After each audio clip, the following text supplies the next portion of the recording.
Tight hands, tight hands. Say! Good, good, good. Load out those hips. Load out those hips. Say! Go! Good, good. Eyes up, eyes up, eyes up. Just pick your butt up just a little bit, Mike. Right? Pick it up just a little bit. Here we go. Say! Go! Hey, don't cock your hands back, Corey. Say! Go! Good, good, good.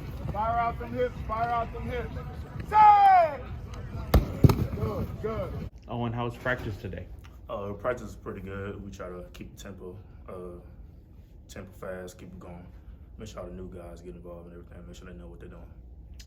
First day of spring practice, how was it today? Yeah, it was awesome. A lot of energy out there. You know, we've been in the weight room for a while, so we've been doing some little football stuff here and there, but to officially, have day one of spring ball was awesome. First day of spring ball, how did you like the way the guys hit the field today? We were good. We hit the field great. They did. They were excited coming out, but everybody in the country is excited coming out. Practice one.